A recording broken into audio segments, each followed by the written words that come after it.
Tadi kan awal keinginan, kedua support, ketiga keyakinan. Bahwa yakin apa yang kita tanam pasti kita tuh tuai. Jadi kalau ada peribahasa bahasa Sunda ya, lamun maneh melak bonteng, tangtu menang bonteng atau tangtu jadi bonteng. Lamun maneh melak goreng pasti hasilna oke hasil goreng. Lamun maneh melak toge pasti jadi toge. Dalam artian lamun maneh melak halusan, melak hade pasti endingnya maneh bakal menang hade. Jadi ini 3 kunci menurut saya harus yang menopang seorang itu bisa melawan rintangan tantangan.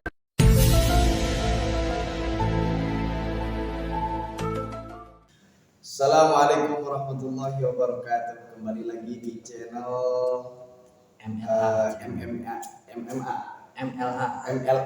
Muhammad Lutfi Adriana Channel. Pada kesempatan kali ini kita akan podcast seputar tentang kehidupan. Insyaallah. Jadi pada kali ini kita ditemani oleh Bapak Lutfi. Kedatangan akan menjelaskan seputar ilmiah, seputar motivasi yang bisa menyemangatkan terhadap hidup kita. Diambil dari pengalaman ya, pengalaman sendiri. Nah, ini ada beberapa hikmah yang dapat kita ambil supaya menjadikan kemanfaatan di dalam hidup. Oke, kita langsung mulai saja. Siap. Dari rumah ke sini berapa jam? Jadi sebelum melanjut ke pembahasannya, jadi saya ini dari rumah ke sini perjalanan kurang lebih menempuh 2 hari 2 malam. Karena kenapa? Karena di perjalanan itu saya harus melewati tantangan rintangan badai yang harus kita terpa, yang harus kita lawan, yang harus kita gubris. Karena memang yang namanya hidup itu tidak mudah, kawan. Perlu teman-teman ketahui bahwa hidup ini tidak mudah.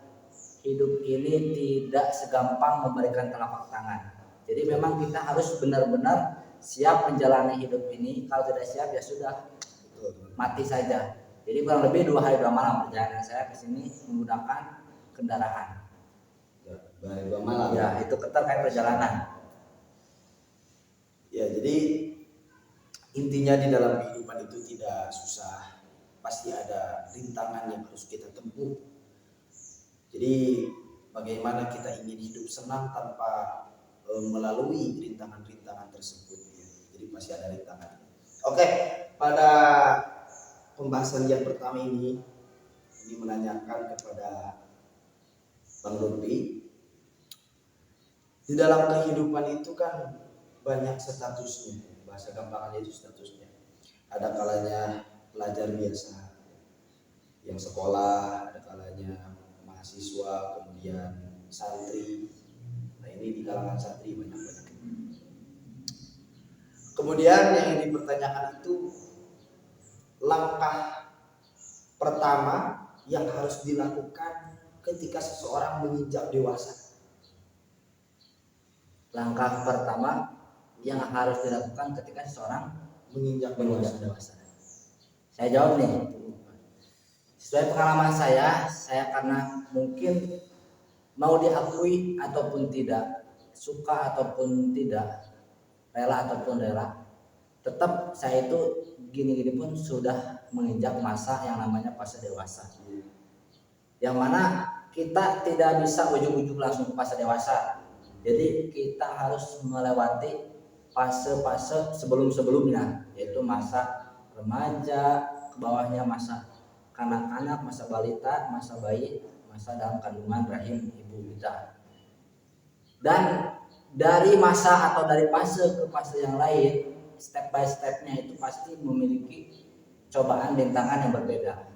Contoh kita ketika masih bayi paling kita tantangan rintangannya kita ingin menyusu.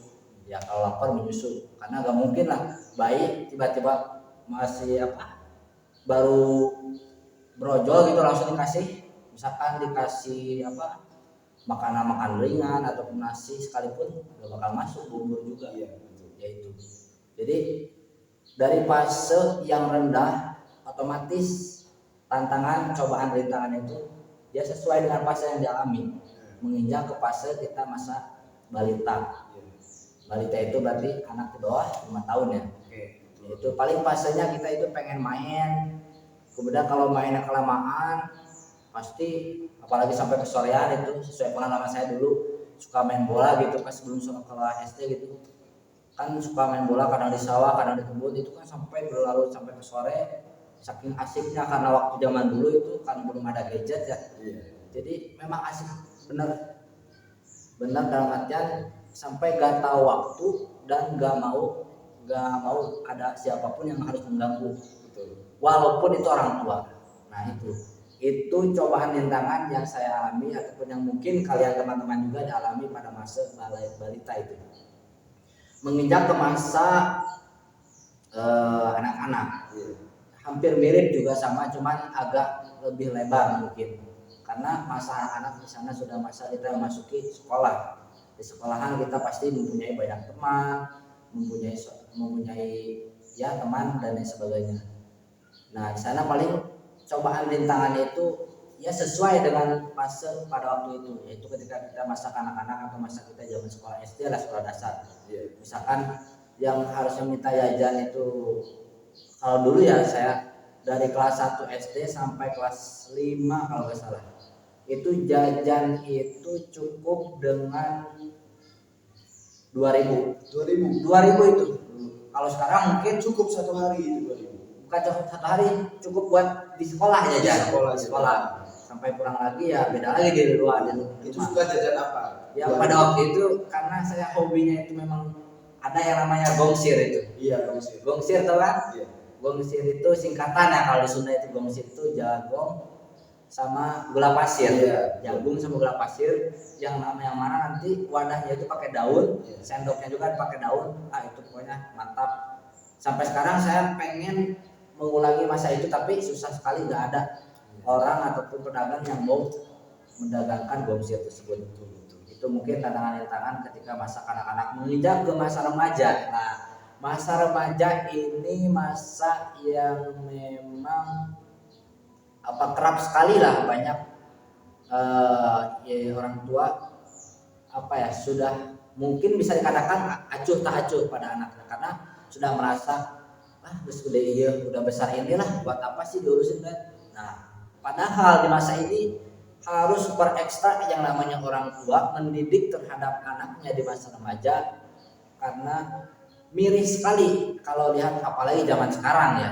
Kalau dulu paling zamannya saya dulu itu paling berontaknya atau zaman edannya itu ketika remaja dulu paling ya kalau gak nyuri, kalau gak tawuran dan lain sebagainya. Maksudnya masih taraf normal lah. Tapi kalau anak sekarang yang remaja sampai ya saya juga gak habis pikir gitu. Sampai ada singkatan itu SMP sekolah mau mencari pacar ya, betul. Menginjak SMA yaitu masa dewasa langsung ya saya bahas masa dewasa. Ini tantangannya super duper berat karena di sana selain kita dohir ya atau batinnya juga pun harus kita tahan, harus kita lawan. SMA ini singkatannya apa? Sekolah membuat anak. Bahkan sekarang bukan anak SMA, anak SMP ataupun SD sekalipun. Mirisnya itu saya lihat anak-anak zaman sekarang karena mungkin terkontaminasi dengan yang namanya media, tidak bijak menggunakan sosmed, tidak bijak menggunakan handphone dan lain sebagainya, alat komunikasi sampai ya pergaulannya bebas, tidak terkontrol oleh orang tuanya sampai ya kejadian yang tidak diinginkan. Jadi simpul kata, zaman yang sekarang itu kalau bisa digambarkan yaitu zaman yang memang sulit kita untuk menghindari dan sulit kita harus melawannya. Karena kenapa? Karena kita ini kaum minoritas. Kaum minoritas itu pasti sulit untuk melawan kaum mayoritas. Kaum sedikit itu sulit melawan kaum yang banyak. Otomatis ya mungkin jalan terbaik buat kita yaitu introspeksi diri, kemudian kita harus sering bercermin. Kita ini memang pantas gak umur segini melakukan ini sedangkan kita belum bisa apa-apa.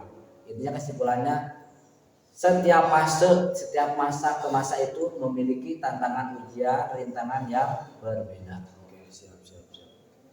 Kemudian begini Bang Lutfi, dengan apa yang sudah dibicarakan oleh Bang Lutfi tadi, bahwasanya kan semua orang itu pasti mengalami di fase-fase balita anak-anak, yang mana semua itu tergantung orang tua kan. Kita diberi makan, diberi minum dan lain sebagainya, itu bagaimana orang tua, kemudian masih dibiayakan, kemudian ya masih diurus lah intinya sama orang tua. Kemudian ketika anak tersebut semakin kesini, semakin dewasa, nah dia pasti mengalami rintangan yang ia hadapi. Dan anak tersebut itu memiliki keinginan, memiliki cita-cita yang ia inginkan. Sebagian banyak atau kebanyakan di Indonesia ini, atau seluruh orang lah, ketika dia menginjak dewasa, kemudian menghadapi rintangan di dalam mencari apa yang dia cita-citakan, nah itu dia malah minder, malah mundur. Ya akhirnya dia tidak bisa menggapai cita-cita yang dia inginkan. Nah, yang dipertanyakan, bagaimana jika seseorang sudah menemukan di titik pengujian atau rintangan tersebut sehingga dia tidak minder, sehingga dia bisa melewati, bisa menerjang terhadap rintangan tersebut.